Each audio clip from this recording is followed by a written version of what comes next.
நீதிமன்ற விஷயத்தில் தவக நினைத்து முழுமையாக நடக்காததால் முதலமைச்சர் விஜய் அப்செட்டில் இருப்பதாக தகவல்கள் வெளியாகியுள்ளன. குறிப்பாக செந்தில் பாலாஜிக்கு ஜாமீன் கிடைத்த விஷயத்தை தவக கொஞ்சம் கூட எதிர்பார்க்கவில்லை. சமீபத்தில் உச்சநீதிமன்றத்தில் கரூர் தொடர்பான வழக்கில் தவக வெற்றி பெற்றிருந்தது. இதே உற்சாகத்தோடு மற்ற வழக்குகளில் நுழைந்த தவகவுக்கு பெரிய ஏமாற்றம்தான் மிஞ்சியிருந்தது.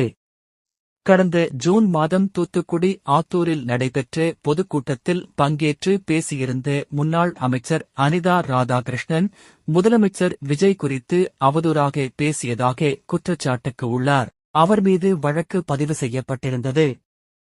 இருப்பினும் முன்ஜாமீன் கோரி அவர் நீதிமன்றத்தை அணுகியிருந்தார். ஆனால் சென்னை உயர்நீதிமன்றம் அவரது ஜாமீன் மனுவை தள்ளுபடி செய்திருந்தது. ஜாமீன் தள்ளுபடி செய்யப்பட்டு 90 நிமிடங்களில், அதாவது 1½ மணி நேரத்தில் அவர் கைது செய்யப்பட்டார். மேலும் அவர் தனது சொந்த காரில் காவல் நிலையத்திற்கு வர அனுமதிக்கப்படவில்லை. மாறாக காவல்துறையின் ஜீப்பில் காவல் நிலையம் அழைத்து வரப்பட்டார்.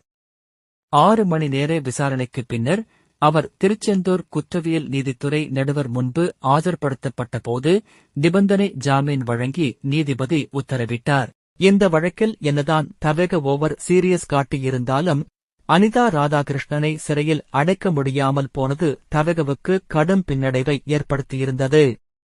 அதேபோல செந்தில் பாலாஜி வழக்கிலும் தவகவின் ஆசை நிறைவேறவில்லை. நாளை முதலமைச்சர் விஜய் கரூர் செல்கிறார். அதற்கு முன்னதாக செந்தில் பாலாஜியை கைது செய்ய வேண்டும் என்பதுதான் தவகவின் பிளான் என்று அரசியல் விமர்சகர்கள் கூறி வந்தனர். ஆனால் தவக எதிர்பார்த்த மாதிரி செந்தில் பாலாஜியை கைது செய்ய முடியவில்லை. தவக அரசை கவிழ்க்க அக்கட்சி எம்எல்ஏவிடம் 35 கோடி ரூபாய் பேரம் பேசியதாக வழக்கு பதியப்பட்டது. இதைத் தொடர்ந்து அடுத்தது கைது நடவடிக்கைகள் மேற்கொள்ளப்பட்டன. கைது செய்தவர்களுடன் லிங்கில் இருந்ததாக செந்தில் பாலாஜி பக்கம் வழக்கு திரும்பியது. அவர் மீது அடுக்கடுக்கான குற்றச்சாட்டுகளை அரசு தரப்பு அடக்கியது.